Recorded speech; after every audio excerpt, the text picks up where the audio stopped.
Sanibonani ninjani bafethu. Sengibuyile with enye video futhi, and this time I'm explaining about ama-dimension from the dimension esiyona until to the ninth dimension, and also at the same time I'm explaining the human chakras ukuthi ahlangana kanjani with these dimensions. Yabona? So ngidrawe like a little bit of sketch just so that I can pinpoint point ukuthi kahle kahle ngikhuluma ngani. So lo muntu omkhulu lo engenze ngayo imizakelo sizomenza njenge-universal being. That's why ngimenze mkhulu kunalo munye. Lona he's a human being.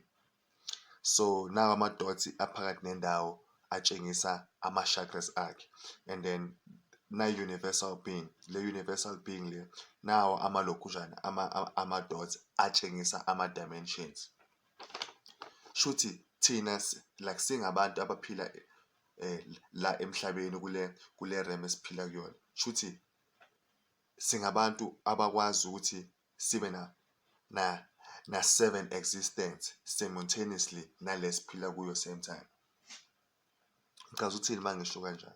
Ngichaza ukuthi siyakwazi ukuthi lama dimensions lawa ale universal being sibe open up kuona, like sibe aware ngabo, siphile kuona, like sivuleke kuwo kanye kanye nale esiphila kuyo njengamanje.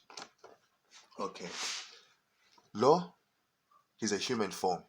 Since a human form njengamanje yena unama-chakras within umzimba wakhe, akanawo ama-dimensions. Ama-dimensions kulo on a universal being. Uzoba nama-dimensions lo when he starts to become a dimensional being. So lama-chakras lawo, le laphansi i-root chakra, and then lesibili i-sacral chakra, which deals with the feelings, especially it's for sexuality, it's for sexuality. And then a solar plexus, and then kube heart chakra, kube like a throat chakra, kube a third eye chakra, base kube a crown chakra. Okay, so uma like a human being, consciously you need to live on your higher chakras, because more phila on your higher chakras, uphila othandweni, uphila kukuthula, uphila even your ideas about spirituality, you have the highest ideas, especially when you live kwi crown chakra yakho, because like crown chakra la, the color of this chakra, it's purple. Even here, the color of this dimension here, it's purple. It's purple.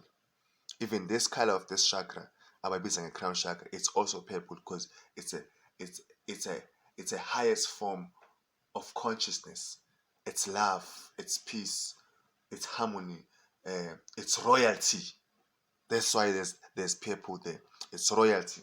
Okay, before I get there, so bafethu, this is like a universal form, and these things are dimensions. Lena is third dimension, the fourth dimension, the fifth dimension, the sixth dimension, the seventh dimension, the eighth dimension, and the ninth dimension. Nala kulo mlisa lo mncane, like a human form, unama chakras. Yena uba nama chakras yena, because ama chakras lawo ama energy systems akawasebenzisayo in order to ukuthi consciousness yakhe ibe namandla athile.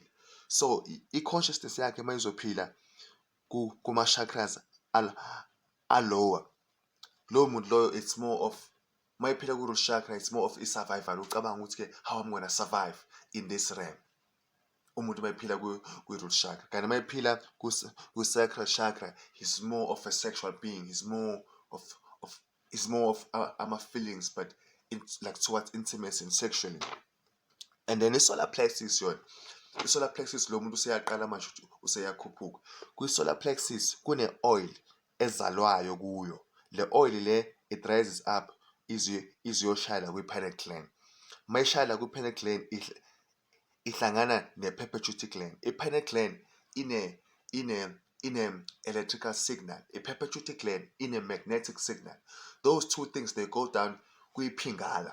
I-pingala ilapho ekuhlangana khona this electrical signal nale magnetic signal. Once yahlangana lento, it's illuminator your third eye, and then your third eye is open, then you start to see like kwezinye indawo.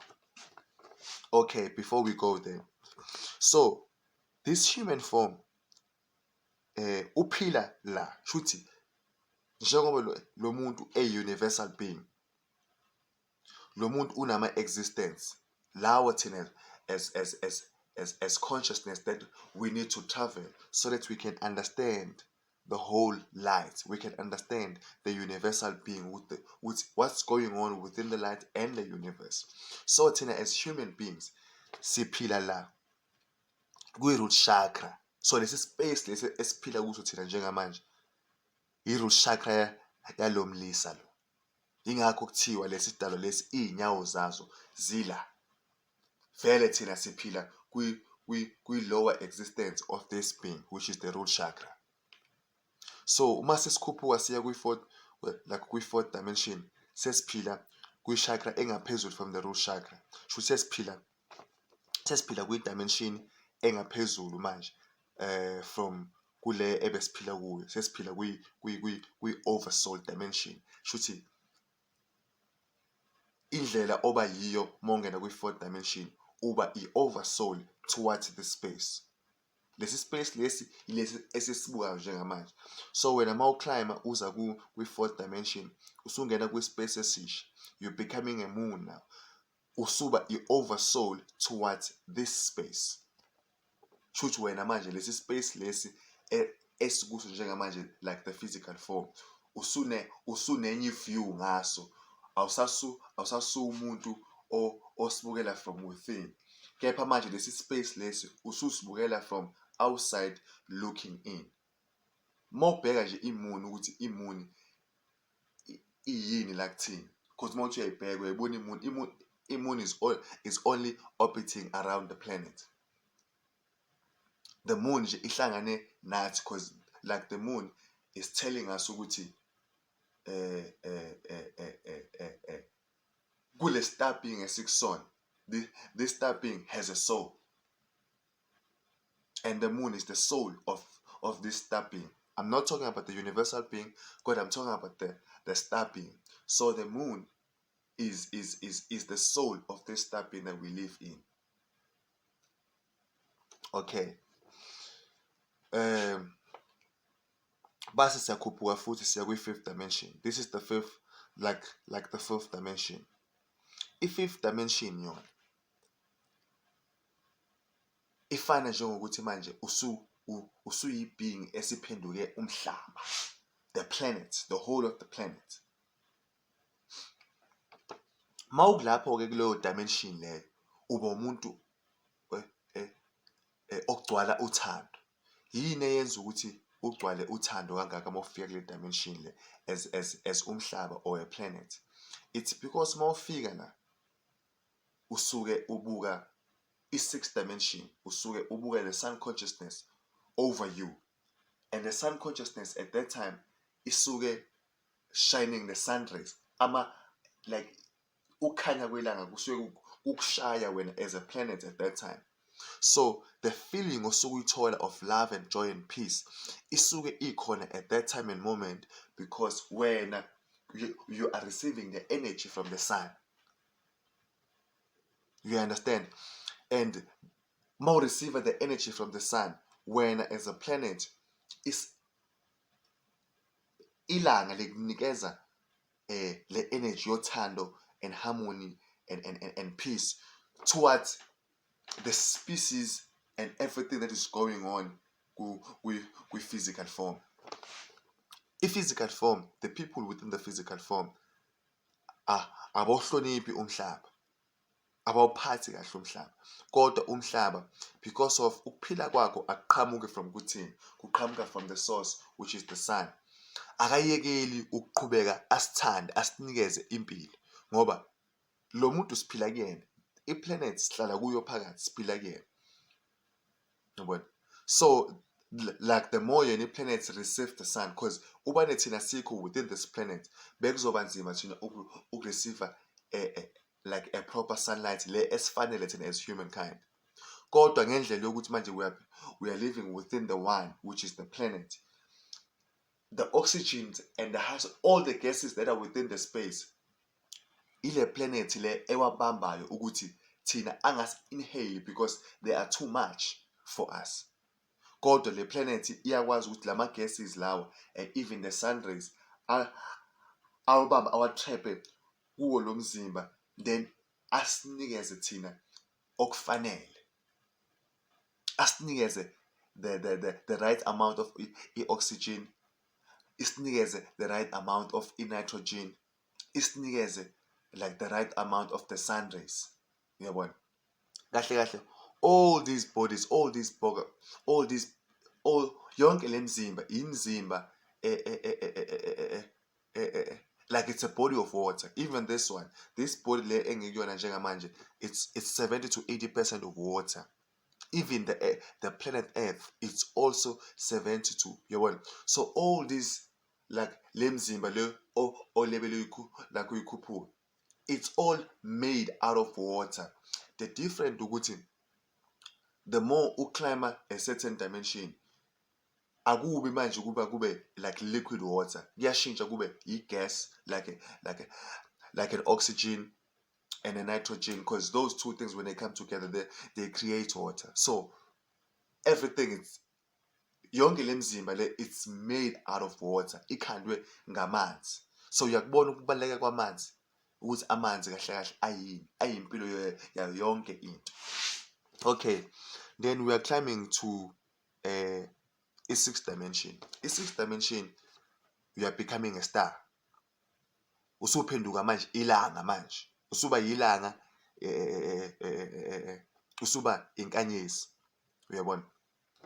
So uma usuyinkanyezi, kuchazani lokho? Kuchaza ukuthi there's a new idea that has ezaliwe manje in you, that at some point you're gonna have to explore, you're gonna have to share with the world. Mase ubambele ukukhanya lokhu kwaku sixth dimension, wena usuphenduke umuntu informer, umuntu source of knowledge manje. Wena usuphenduke a source of knowledge. Manje you have something to say like to the people. Mase ula ku sixth dimensional. So i-sixth dimensional being isuke ifane njengenhliziyo kule universal being. Isuke ifane njengenhliziyo. So i-sixth dimensional being ngaphansi kwayo, those are the lower chakras. Yabona? Those are the lower chakras. Kodwa lawa machakra lawa ngaphezulu, ama higher chakras lawa, which is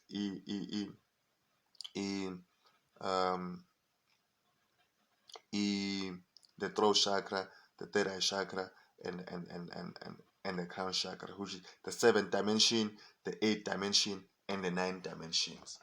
Okay, so uma usula ku seventh dimension manje you are a shooting star. When you see yourself, because spiritually, when these things that like happening spiritually, you see them happening.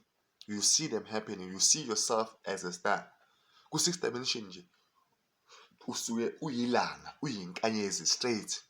Ukukhanya lokho usuke ukubona kusuke kuwumzimba wakho, and then ukukhanya kusuke kuphuma kuwe mawusuke ku sixth dimension. So maku seventh dimension usuke uyi-shooting star, usuke uzibuka uyi-shooting star. Okusho ukuthi manje la kokuqala nje usungumongameli vele, wena usuwongamele. I-consciousness yakho manje isuke yi-consciousness esiyongamele, because i-seventh dimensional being, that's a solar system. I-solar system iyangamele the 9 planets that we have, including ama beings lawa ahlala kuloma planet lawo. So masuphenduke a seventh dimensional being, usuphenduke a solar system. A solar system shoots manje like usuyi-system wena ngokwakho, because when you say system ukwangemela lokho. So uma ufika lapho spiritually, umoya wakho uthathwa ubekwa lapho, your soul uthathwa ubekwa lapho, you see yourself as a shooting star. okusho ukuthi the idea that was born la kwi-sixth dimension, now we are starting to teach and explore the idea. We understand? Okay, sesiyahamba manje sesiya ku-eighth dimension, ku-eighth dimension.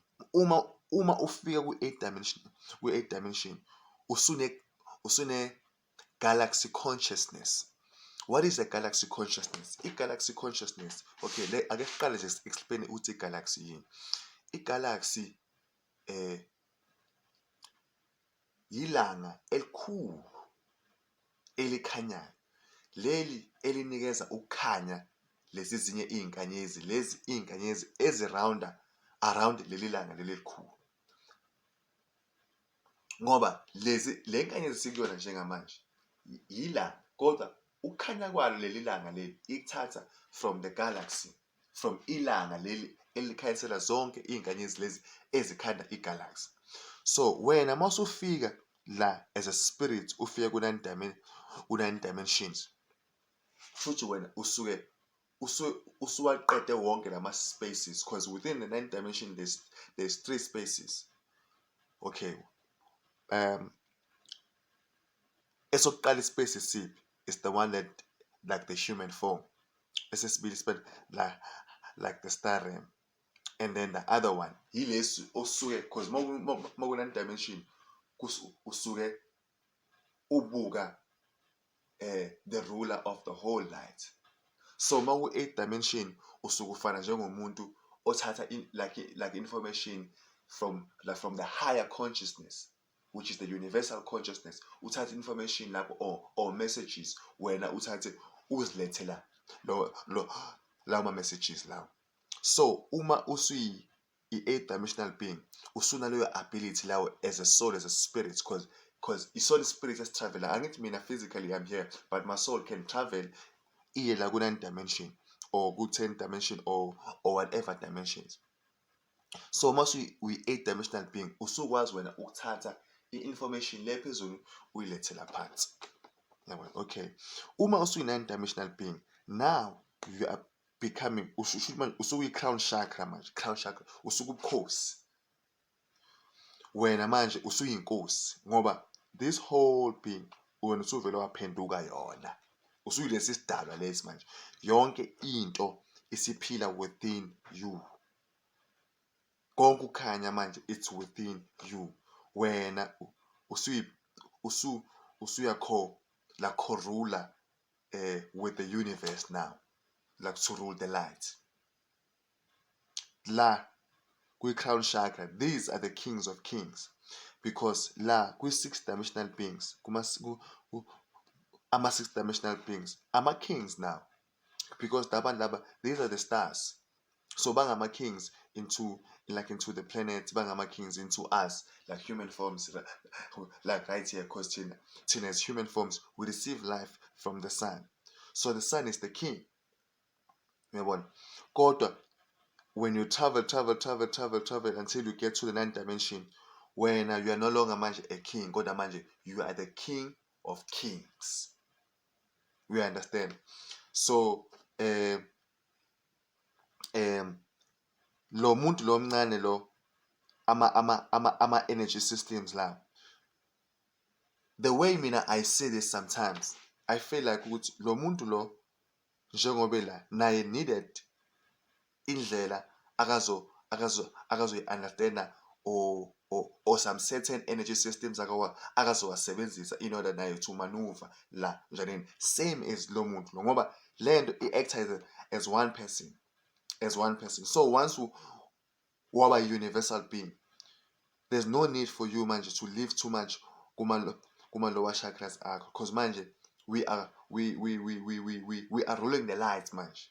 Suthi wena manje you can live within the crown chakra, within the kings of kings. Yabona, nawe uko-rule the whole light. Uko-rule the whole light. So this smaller being unama existence naye awu-7. I-third eye le shuthi lo muntu usenehlo lesithathu, and leli hlo leli li-equivalent to like a galaxy, because mawuna leli hlo leli usukwazi ukubona kuleya nkanyezi nakuleya nkanyezi nakuleya nkanyezi usukwazi ukuthi ihlo lesithathu lifana njengehlo likaNkulunkulu. Futhi ihlo lespirit, ihlo likamoya elibuka ngalo within the universe. Lisebenzisa leli ihlo like lesithathu. So once you tap into your crown chakra la as a human being, manje when it comes to the spiritual ideas, wena uba the highest ideas. Masuphila kwi crown chakra. This is the highest chakra. So masuphila as a consciousness, wena usuphila othandweni, usuphila kukuthula, usuwumuntu wena onama highest ideas when it comes to spirituality. Do you understand? I think for now ngicabanga ukuthi ngizamile ukuchaza yonke into, kodwa ke this is the universal being, and then lawa like ama-dimension, and lena like a human form, and ama-chakras, and lama-chakras ama-energy systems.